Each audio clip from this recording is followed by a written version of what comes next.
How to record videos with Meta Ray-Ban glasses.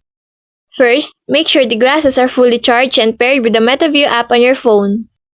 Once they are connected, put them on and locate the small capture button on the right arm of the glasses.